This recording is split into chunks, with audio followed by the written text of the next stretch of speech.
the Australian National University won. Ali Pitt, Felix.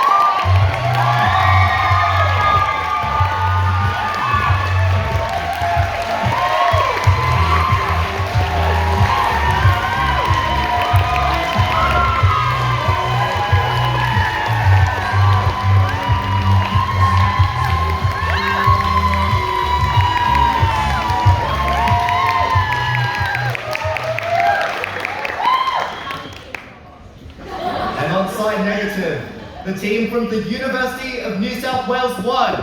Liv Bishara,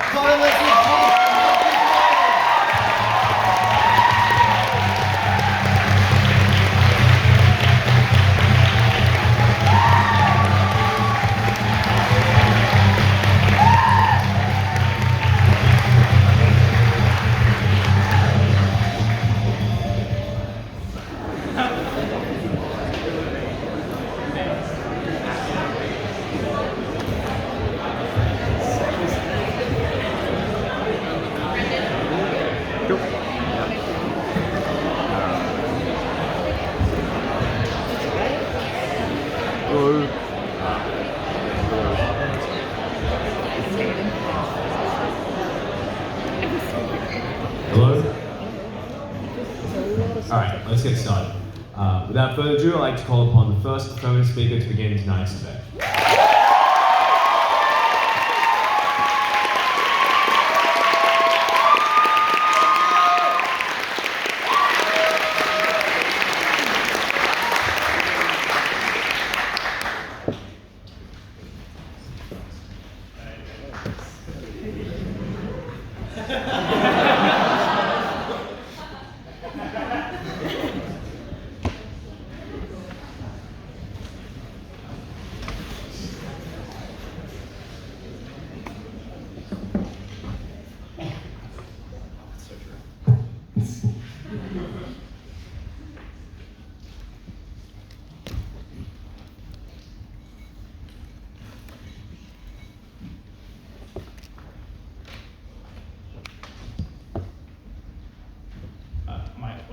Hello?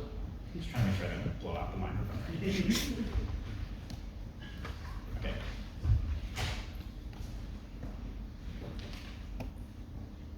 Ready?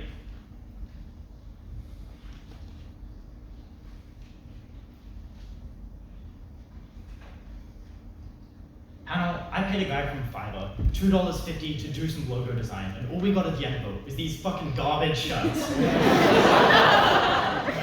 Firstly, I'm going to bring you 4 points on setup, then I'm going to talk about how we get much better quality of consumer goods, and lastly, I'm going to talk about how this improves worker experience in general. A couple of things in setup. The first thing we would note is just the context in which this debate occurs is to say it is a quality crisis in the status quo for consumer goods. I'm going to explain this much better later. The first thing I would note now is simply because there is incredibly low barriers to entry, it is quite difficult to fact check and to check the quality of the consumer of the products that are produced and the quality of the services that are provided. I'm just going to note that in itself. For example, on Airtasker, when you ask someone to design a website, there's very little checks that go into how that person is able to advertise on that site. The second thing I would tell you here is that we are also currently existing in a professional crisis, which is to say that in services like Airtasker, there is a very high saturation of workers because of that aforementioned low barrier to entry, which simply means that you get a massive undercutting of the price of goods because they aren't paid properly for their labor and they can have to continually advertise it at lower rates to get any sort of actual work. The third thing I'm going to tell you here is there simply are some examples of centralized gig economies that are generally quite good, which is to say it's things like translation services where you're able to have a centralized service where you submit a translation test to them, and they evaluate your quality and ability as a translator, and then they give you a universal qualification for that. The last thing I would just simply tell you in setup is that the counterfactual in this debate is probably just the status quo. That's probably just preemptive, because I think they're going to bring something out. Two is the argument that I'm going to bring in this debate. First thing is I'm going to tell you how this improves the quality of consumer products. A number of problems that exist in the status quo. First thing is simply to say that it is incredibly hard to regulate someone's qualifications in the status quo. That is firstly because it often happens over the internet. That means it's much easier to do things like Photoshop your qualifications, like Photoshop or screenshot someone else's work if it is something like graphic design and advertise it as your own. And often it's easier simply to make a personal calculus that you can write because you are talking to a computer instead of a physical interviewer. But the second thing is we tell you that corporations simply don't have the incentives to fix these systems. First thing is to say they want it to seem particularly high quality, so the maximum amount of people opt into their site, which simply means when you don't have a massive information mechanism that tells people about all these problems that exist, they are unlikely to publicize or look into any of these issues in a public inquiry, because that looks bad for them. But the second thing we tell you is simply that they don't have the incentives to fix it because they just often don't interview, and it is particularly broad services that they offer. For example, something like Airtasker, you don't have a lot of qualified people that are able to determine whether something is provided as a qualification is actually a valid qualification because you didn't have expertise in those areas. Number of impacts here. First thing is simply that people are currently paying for incredibly low quality goods, which are practically unusable. We would note that an extra impact here, just a fundamental mechanism on cost, is that if you have to go out and then buy it from a professional firm, you have to pay double the cost and you got only the same product in the end. But the second thing we would tell you that currently it's quite hard to judge someone's character when they're advertising the service. We simply tell you that you get a number of very creepy and bad experiences when you have to interact with someone in person, but there was no character references, but there was no quality check. If you ask someone to help you move house, and then they were a complete creep who constantly was making you uncomfortable the entire day, that was incredibly bad for you. The third thing, we tell you a number of ways in which we fix it. First thing we tell you is simply the government doesn't have a profit incentive in the same way, which is to say that they are more likely to be able to do expensive and difficult things, like fact check someone's qualifications, like check that whatever someone has said that they have done or has provided as experience is correct. They can do background checks, and most importantly, they can do interviews where they can do things like assess someone's character. They did that because they didn't have incentives to uphold to their shareholders. But the second thing we tell you is that they are accountable to people and not shareholders of the government in itself. We would tell you simply whenever they do scam people, it's a massive story. Look at robo-debt. Whenever the government fucks up the way that they provide these services, it's a massive scandal. They get a huge amount of heat. That was harmful for them. We would also note that this just means the government fixes a lot of these problems. They fix the issues of scams and low-quality products. They check people's qualifications. They simply does operate the way that you see it in the employer slide, which is to say when they verify someone's qualifications, they provide them with a certificate that when a consumer looks at the provision of that service and that certificate, they can trust that certificate because it is provided by the government and good. The second problem we tell you exists is where you have a bad experience under either side, we note that it's much better at being rectified under the government side. First thing you would note why companies are bad at addressing you after you get screwed over by a product. First thing is that there is a confusion of accountability, which is to say it is unclear whether it is the company or the contractor that they are working with that is at fault, and they are often note the fact that you can often directly pay the person that is the contractor in this case, which makes it very unclear where a legal relationship is formed and what degree of accountability the company has. But also note they simply have plausible deniability because they can frame it as your choice, because you went on the site and you clicked on that person's service, therefore you were the one that made a bad decision and not them in not verifying their qualifications. Second thing we tell you here is simply companies currently avoid it because they have incentives for profit, which meant that they are unlikely to do things like refund you because that would mean that less contractors would show up because that was quite public and quite bad for them. We'll tell you that we also solve this simply because of the same government incentives that I tell you above. They're more likely to do things like refunds. They're more likely to do things like take direct action against the contractors because they had incentives to do so for mitigating the experience of the public. You had a much better experience after you got screwed over in the government side. The third thing we would tell you is simply that you get better competition of public and private, which is simply to say that under the current system, corporations have a very little impetus to change, simply because there is an understanding between all of the corporations that exist in the gig economy that they are equally as bad, which is to say they have comparatively equal levels of a lack of quality checking, which means that it is a big cost. It's a big cost to them to upgrade those things. And we tell you they don't have incentives for each individual company to try and fix it. Because at the point where you undertook a massive cost, note that it is a cost to do things like interviews or conduct better background checks because you have to hire qualified people. That meant that you now lost your competitive advantage against all the other companies in the gig economy. You went out of business. As an individual company, you had no incentive to do this under the status quo in the same way that the government did. We told you that we fixed this problem. Consumers got a much better quality of goods. They got screwed over less. And when they did, they had a much better experience in rectifying it. We would note simply that people often choose the cheapest option when they look at these sites, which is to say that firstly they have some optimism bias, which is they think that they can choose well, they think that they can determine whether someone is qualified, but also secondly, they might just have a lack of information. So at the point where a service is offering a cheaper but unqualified product, consumers are more likely to get screwed over. Why do we improve worker experiences? First thing I would tell you here is there is a number of problems for workers in the status quo.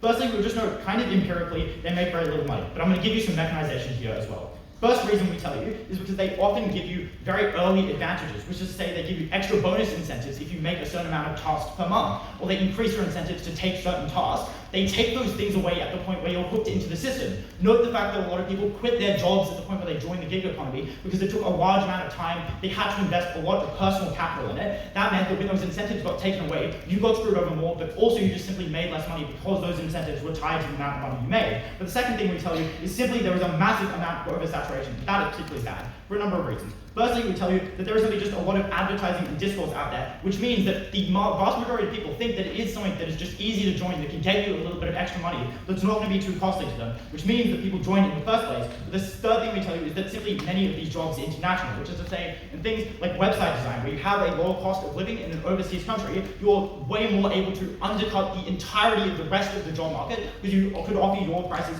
so much lower. This meant, firstly, the fact that workers bid on taking each job meant that because they were competing with these international markets, because people were able to lower their bids as well, you were forced to bid for the lowest wage possible. You had to bid your services at a much lower price that you wouldn't actually be fairly compensated for. Price charting cannot be regulated because it looks like you are volunteering your price. You are putting your services up there for $15, despite the fact that you're actually getting screwed over. Workers get much better under our side. Consumers get much better under our side. For these reasons, I would tell you, please, please vote affirmative. Thank you.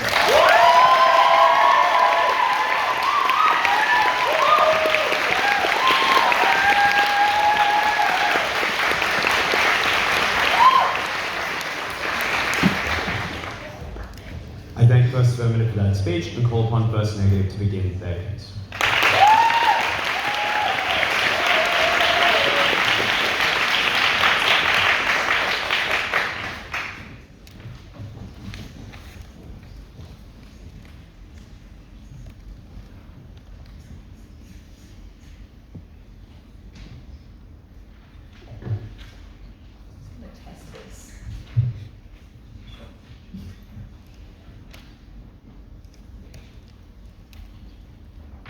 Despite the funny joke about graphic design from Felix at First Affirmative, it is unclear to me why at the end of that first speech, why you would solve the quality problem with the disease that caused it in the first place. It is not the alternative in this debate to fixing the quality problem is not nationalizing the gig economy that ruined it in the first place. It is going with something else. It is avoiding it altogether. But what is unfathomable to me about this affirmative team is that they propose to use this system for the most important sectors, where people's jobs touch others' lives, where this debate involves teachers, nurses, who can not just change your life, but save it. ACT has not engaged with their burden in this debate. I'm going to do 4 things in this speech. Firstly, on setup and characterization. Secondly, on why people who want some flexibility with their work still get work. Thirdly, on why this decreases working conditions in important sectors. And fourthly, on why the quality of services still gets worse. Let's talk on setup and characterization. Firstly, what do gig economy jobs necessarily look like? Firstly, is it totally at will. The employers can get rid of you at any time. They have no obligation to keep you. Secondly, there is no guarantee of ongoing work. Thirdly, gig economy workers cannot unionize. This is for a few reasons. Firstly, in certain instances, it is literally legislated that they cannot. Secondly, even if you ostensibly form some form of union, you cannot complain about shared bad working conditions. Thirdly, when employees engage in the gig economy, it's because they want cheap and easy labor. This looks like when hospitals have to fill some roles because they have vacancies. Fourthly, you are a casual worker. You don't get sick, and the fourth thing here is you are a casual worker. You don't get sick days, super, or any entitlements. So at the end of that, the gig economy gigs are bad. The reason that we tolerate it is because they typically are involved in unskilled jobs that don't require the degrees that teachers need, that medical professionals need. The second question is, what employers are likely to use these services? Firstly, it now is overwhelmingly looking like government services. Firstly, because currently government services do not use gig economy gigs, whereas the private sector has engaged with them with some extent, the government is now incentivized to give them a try. Secondly, because the public sector suffers the most shortages, we have a not so secret shortage on teachers and nurses in a crunch right now. So the third question is, who is likely to opt in as a worker? Firstly, it is likely to be people who have some base kind of general qualification that is applicable to many areas. This looks like generalist degrees. Secondly, people who are able to obtain nominal qualifications quickly, like teachers who get a diploma of education incredibly fast, like hospital technicians who are specializing in one form of tech. machinery, sorry. Thirdly, people who could not get access to jobs. Our flag here that it is increasingly likely that people not in these groups will begin to engage in the gig economy gigs because of coercive forces. So why do people who still want some flexibility still get work on our side? Firstly, because labour hire agencies exist, and so do temp agencies. These are different from gig economy workers gig economy work in a couple of ways. Firstly, you work with a labour hire or temp agencies. They organise your work for you. There is a guarantee of work. You get super, you get loading, you get entitlements. Secondly, these are sector specific. Some labour hire agencies do stuff for the government. They do stuff in law or education. Thirdly, loads of jobs increase their flexibility these days. Look at what has happened post-COVID. More jobs give you remote options or remote entirely. Look at companies taking up the 4-day work week. So, why does this decrease working conditions in important sectors? The first question then is, why does the proliferation of these apps encouraging people to engage in the gig economy cause people who did not want to engage in it to do so? Firstly, these people are cheaper to hire, because even if you have to pay the same hourly rate as you would someone with a salary, you do not have to pay them severance, you do not have to pay them leave, you don't have to pay them super. God, you don't even have to explain why they were fired in the first place, or you don't even have to pay to onboard them. Secondly, it is much quicker to hire these people. That's to say they're easy to identify, and ordinarily the hiring process is timely and costly. And the reason it is that way is because you are often taking a gamble, and thus you need to find the perfect candidate. You cannot get rid of someone on a salary as easily. Hiring someone is a gamble. This eliminates any of that on the affirmative side. The impact here is clearly the worst in areas with acute shortages, which is education, which is healthcare, where people are overworked and overwhelmed. So the impact then is it is overwhelmingly easier for employees to hire these people who engage, and it means that they will. And this is terrible. Let's explain why. Firstly, they weaken unions in these sectors. Firstly, because it lowers the participation in unions, and it also means there is a lower proportion of those workers who are in the union. Secondly, because they replace existing workers. And then, secondly, on the next, this worsens the contract conditions of existing workers. They have to compete with people who are extremely replaceable. Why would you give someone a good contract when you don't have to at all? The second question then is, what is the impact of this on sectors into the future? Firstly, it masks the need to address these systemic issues in these fields that lead to shortages in the first place. This looks like employees not getting paid enough salary. This looks like their working conditions being awful. This looks like they are expected to do tons of work at home, are expected to work tons and tons of hours. Secondly, people don't want to invest in degrees into the long term. Obviously, these are bad things. Sectors are important. These sectors particularly are important. They can be life-changing. This means that your child has to have people with a diploma in education, rather than that incredible teacher passionate about their job who went and got their master's in education. This looks like a nurse who has been worked to the bone and makes a mistake in what could be a life-saving moment for you. So why does the quality of these services get worse? Firstly, if workers have bad conditions, as I just flagged, they perform worse. When your nurse has been working too long, when your teacher has been working all night on her lesson plans or her homework, or marking homework, they are not likely to be happy in their job and engage in it as much. They are more likely to make mistakes and just decrease performance altogether. Secondly, this means we are massively increasing turnover. This is because firstly, if there is even a slightly better job, there is more incentive for the employees to go there. There is no cost to them. Secondly, you burn out people, so they leave. You burn out the people who went into these industries seeking stable work, seeking to fulfill their passions. You make them leave.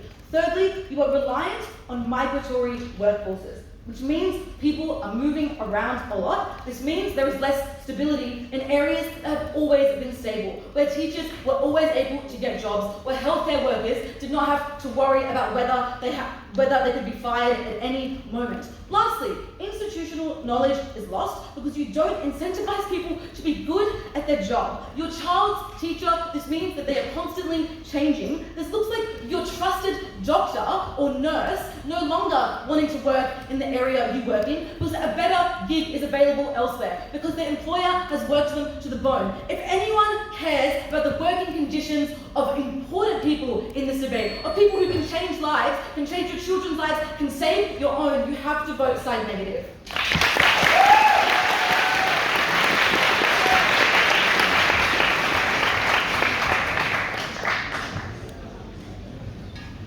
I thank First Negative for that speech and call upon Second Affirmative to continue.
Okay, cool. Unclear to me why the negative team doesn't respond to the amount of material Felix gives you about why the gig economy at the moment is just so bad. In fact, they buy into it lots when they talk about casualisation, when they talk about all the problems with the gig economy. This is where we win this debate, because we improve the gig economy for the vast majority of workers, for the vast majority of consumers. That is a huge benefit, because these are the people who are most vulnerable, because the workers who currently buy into the gig economy are the ones who need this support the most. I think that is a mistake from the negative team in that case. Firstly, dealing with their push on the professionals, which is the only material you give, no analysis provided about why we improve the workers who are currently in gig economy areas, and no defence of the gig economy itself, but next on why we get better consumer outcomes there.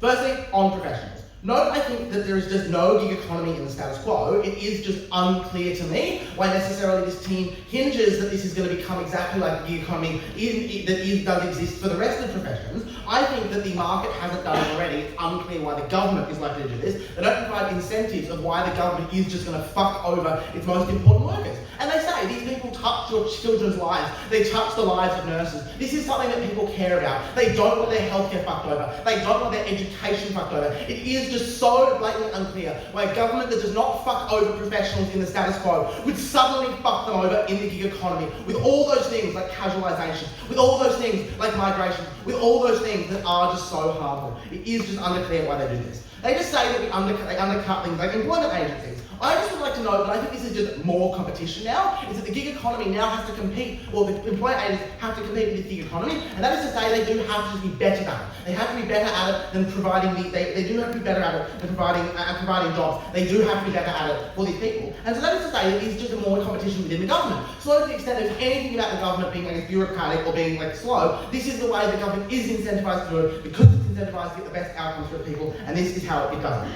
Then they sort of say that people are become replaceable. It is just unclear why people with qualifications are like just so replaceable. They sort of say, oh, you do need a lower qualification now. Unclear why the incentive changes about the qualification that you need. But secondly though, it's just that if you have a qualification of some kind, it is just so unclear to me why this team thinks you just sort of replace people with qualifications. I think that's really hard. So to the extent, panel, that you believe that the government likes to fuck their crucial workers over in the status quo, to the extent you believe the government has a political incentive to do that, you should buy the material. I just do not think they do, and that is why they lose this debate. On the vast majority of workers who exist in the status quo gig economy at the moment, and that is that there are just huge problems in the status quo. People are lured in with better offers of pay. They are lured in with low barriers to entry. They are tapped out by international markets that are just so unbelievable. But they're just so encouraged to drop their prices to the lowest level. They bid geared to have the lowest cost so that people will choose their service. They are incentivized to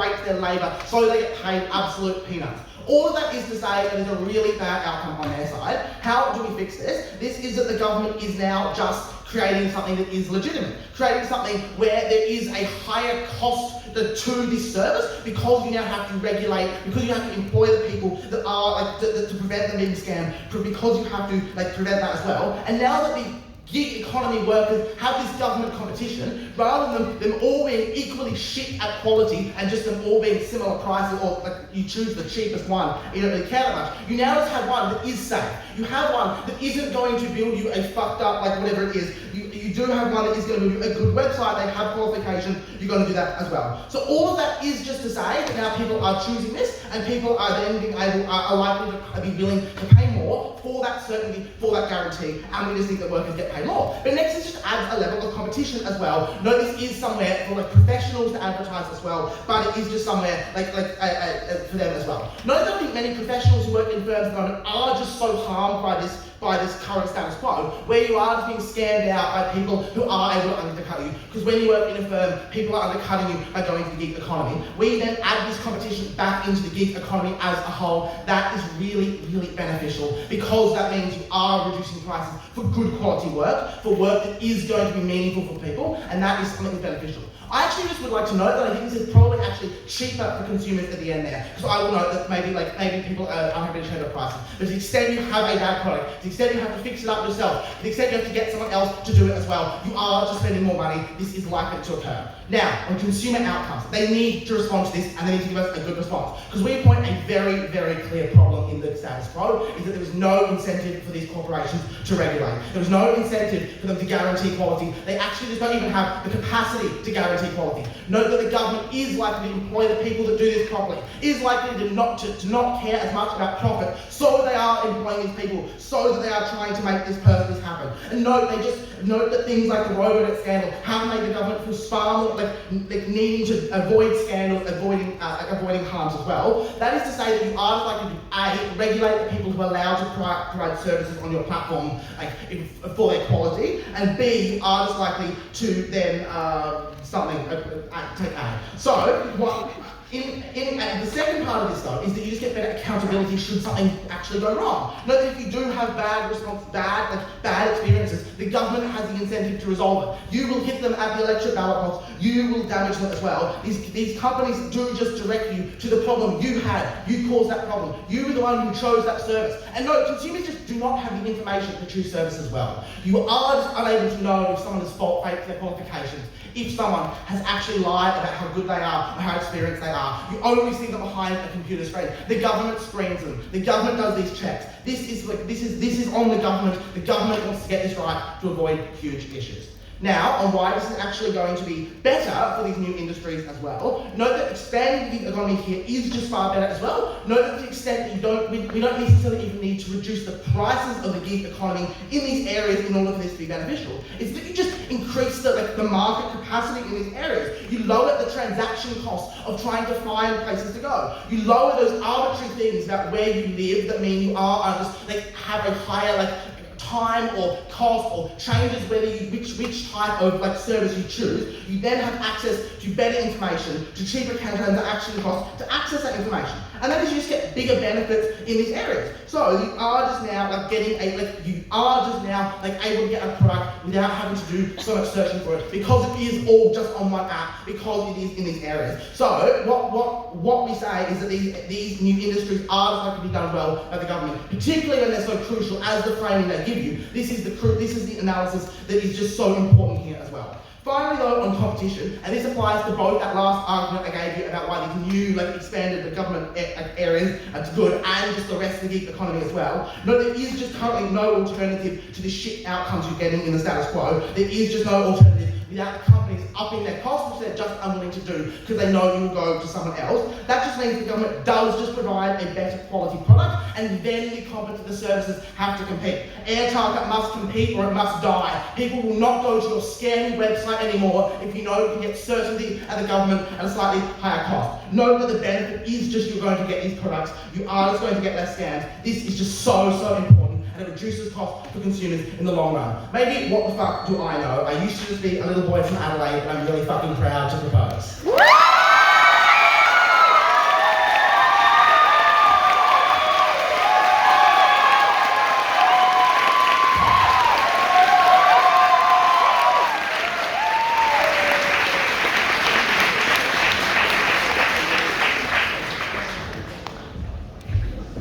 I thank second firm with the speech and call upon second negative to continue this debate.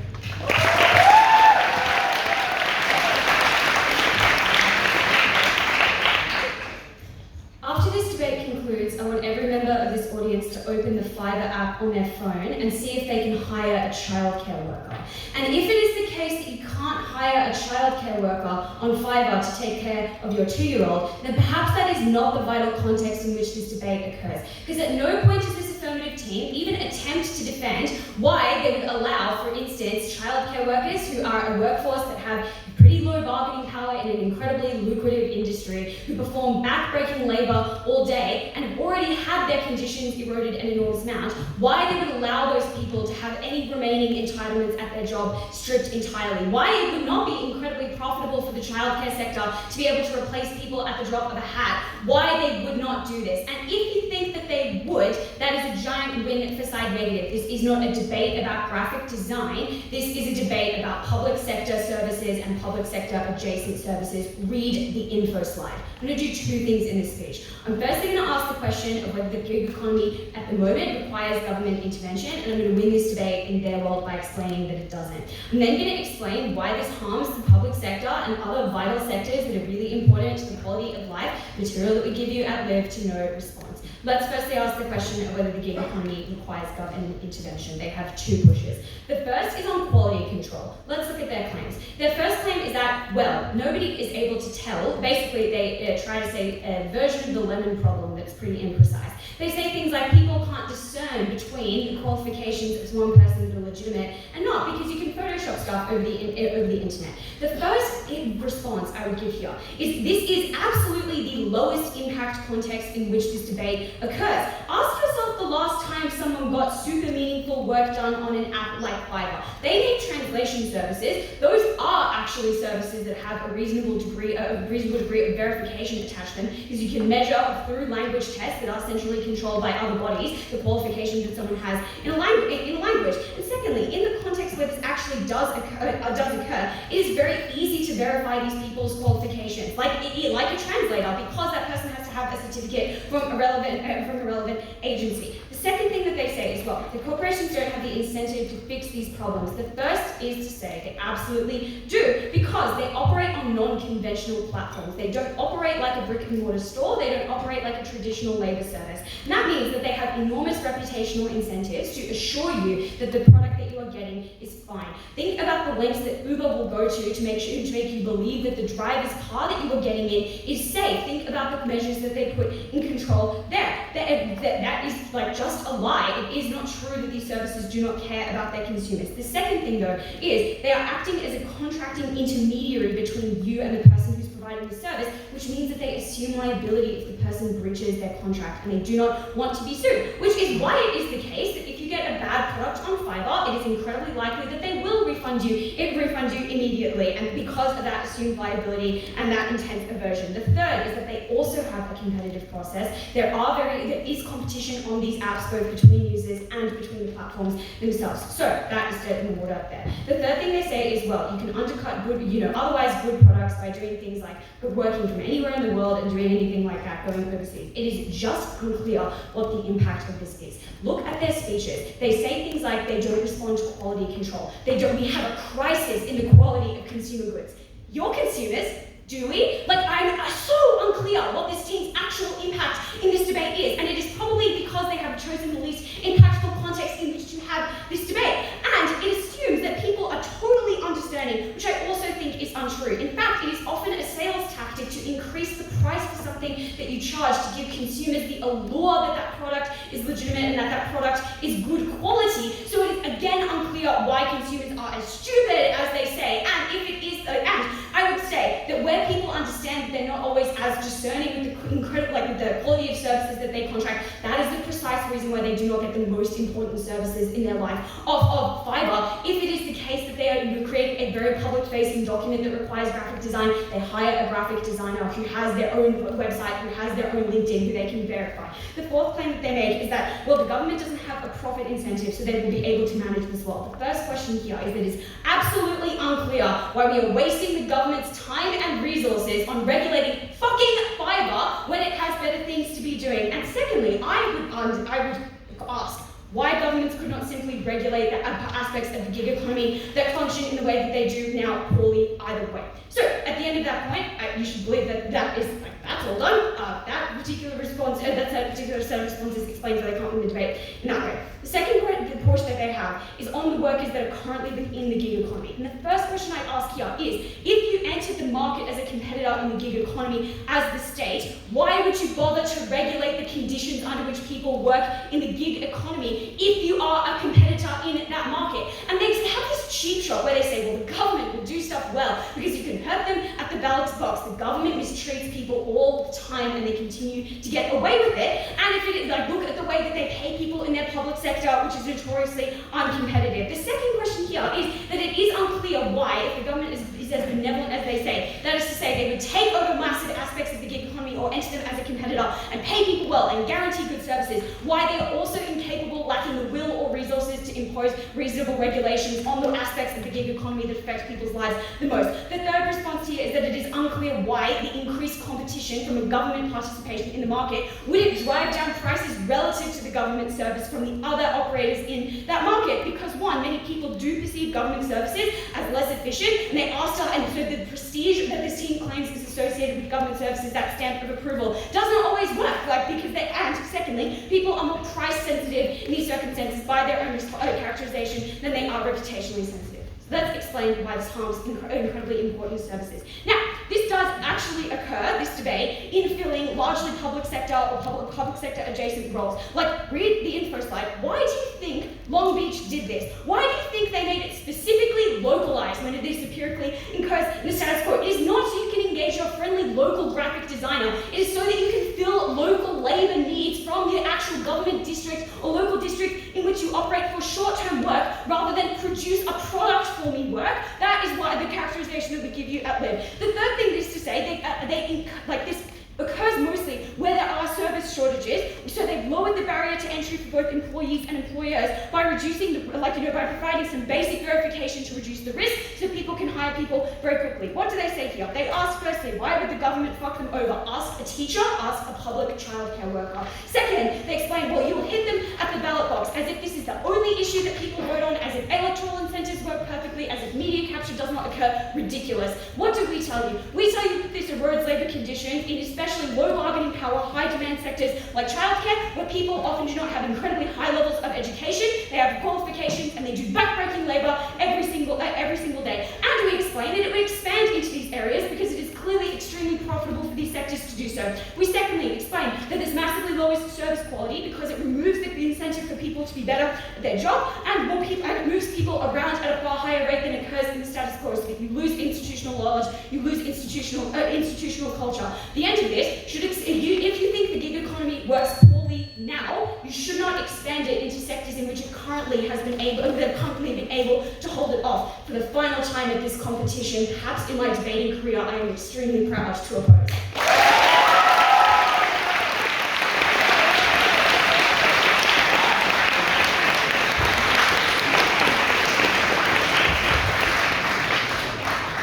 I thank second negative for that speech and call upon third affirmative to conclude the vote.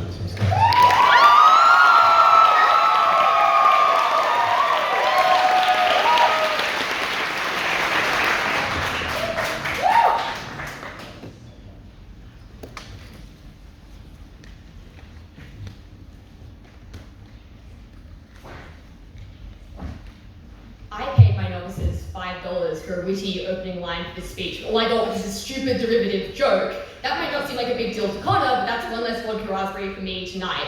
The first thing I'm going to do in this speech is talk about where this debate actually occurs and why it's unlikely that it's in the public service industry. Then I'm going to talk about why this is much better for workers in the gig economy right now, who are just a massive group of people. And finally, I'm going to talk about consumers because they are still important. Just because there's stuff about the public service in the info slide doesn't make it about the debate, and they actually have to prove that it is most likely to be about public services, which they just do a woefully little job actually explaining. They tell us it would be bad, but they don't tell us why it's likely to happen. And notably, they give a lot of mechanisms to explain why it would actually be quite unlikely. They tell you there are already methods in the status quo for sorting out and distributing workers working in the public service. They tell you about temp agencies that exist right now. So obviously, they then impose on the government a massive cost to fix a problem that doesn't exist in the first place. Immensely unclear why this would actually occur under their side of the house. But secondly, there are already obviously clear qualifications for people who are working in things like nursing and education. You already have degrees. It's unclear why it would occur in the gig economy because everyone is qualified to a pretty similar extent. But thirdly, even if you don't believe that, this is just a much smaller industry than the gig economy because there is a much higher barrier to entry of having a 3, 4, 5-year degree in the first place. The vast majority of people affected in this debate are people who were sold the lie that they could make money making like shitty logos or websites on Fiver or Airtasker, quit their job to invest a lot of time in it and realize they could never make any money out of that as well. But finally, I would just say that any incentive they say to fuck over workers is just symmetric under their side of the house, right? Because the government wanted to fuck over workers on a gig economy scheme, just unclear why they can't do that in a temp agency scheme as well that exists in the status quo. All of their mechanisms are immensely symmetric here. The government, like if you believe the government is bad, they are also bad under their side of the house. They don't explain why not having this system actually makes it meaningfully better under their side of the house. So, notably, all their impact on the public servants and stuff like that is immensely contingent on this being true in the first place. We would even just say that the impact on public servants is likely to be relatively low. They are immensely, generally pretty wealthy. The government does have a lot of money, but they are also highly educated people who often have a lot of sway and capital. So these are the least likely to be fucked over by, I guess, the incompetent government as they characterize this debate as well. This is not what the debate is about. But also, just a lot of high impact things that they say that are really important, like things like childcare, things like education, are just solved by the gig economy in the status quo. Like if you want a babysitter, you log on to babysittersau.com. There are a bunch of 13-year-old kids with no qualifications posting about themselves and the name of their dog and why they want to babysit your child. It is just unclear that the things they say do even exist outside of the gig economy and status quo as well. Obviously, tutoring is another instance here as well. So those things are solved by the gig economy right now. We would prefer the government dealt with this gig economy as well in the future because that obviously meant that you get the benefits of regulation there. Okay, secondly on workers. Remember, the workers who work in the gig economy are an incredibly large group of people, right? These are people who don't have particular qualifications, they're often particularly vulnerable. This is the group of people that you ought to care most about in the debate. Notably, a lot of their harms about lacks of unionization are just deeply uncomparative in this debate, right? Because they're in the gig economy in either side of their house, right? So ultimately, that means that they are ultimately going to be ununionized in both worlds. I guess prefer they were not unionized in a world dominated by the government as opposed to a company dominated by a corporation with a profit incentive. Seems like it would be better there as well. Why would the government regulate this? They make fun about kind of mechanism about people voting electoral laws, but I think this is unresponsive to the claims that Felix makes to you at first speaker,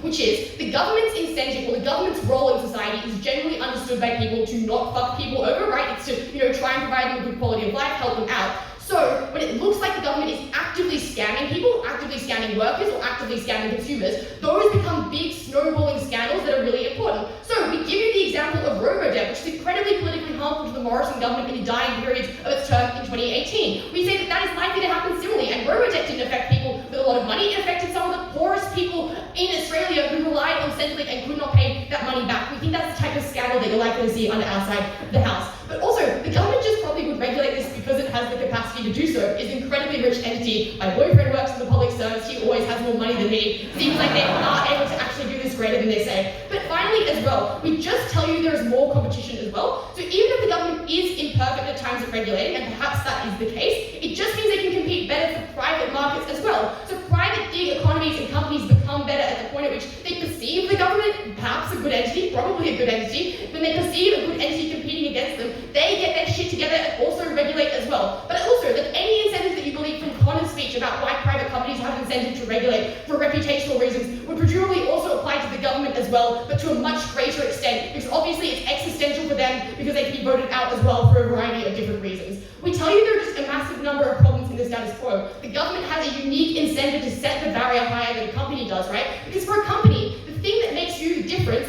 is to provide the lowest cost possible. So for a company like Airtasker or Fiver, where you're relying on contractors to bid the lowest possible price, you want as many contractors on that platform as possible, so the prices that they bid are lowered intensely. Whereas as government, you just don't really give a shit. Like, you want to make sure both sides are getting an even outcome at the end of the day, which means you just have less of the saturation and undercutting that exists in the status quo. But also, they just don't contend with the harm that exists as well, which is that it forces people out of their professions to the point at which the gig economy is sort of overtaken and it's undercutting them so deeply. It is a really sad tragedy that people from the artistic careers have had their work and their portfolios stolen by people on the gig economy and now are forced to work on the gig economy themselves for pittance despite working for degrees, because the gig economy saturation has made it so that working for a normal price and having your labour compensated typically is no longer profitable. The end of this debate, the vast majority of workers are ones in the gig economy right now. Even if you don't believe the government is perfect at regulating, they sure as hell better at regulating than for-profit corporations, so ultimately these workers' conditions improve and get better.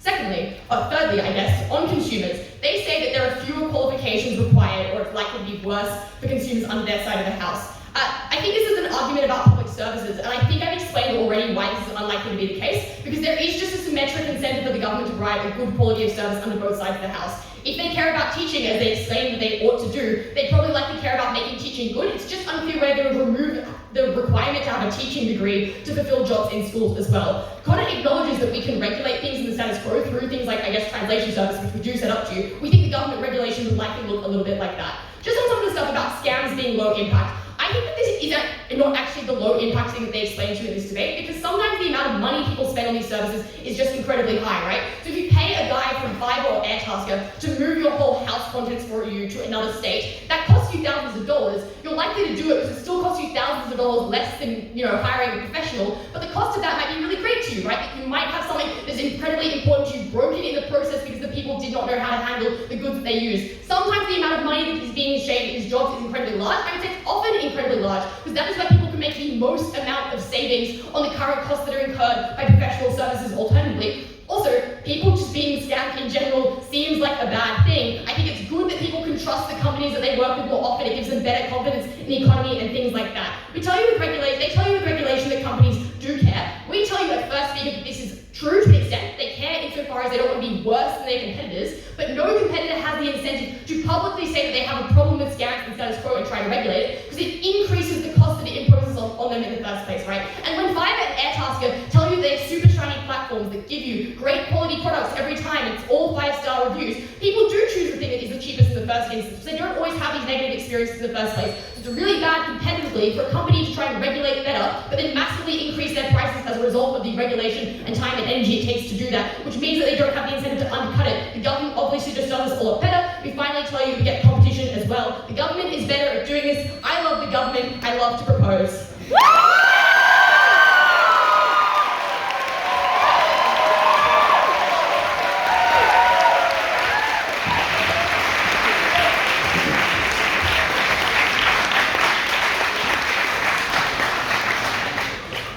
Thank third affirmative for that speech and call upon third negative to conclude this debate.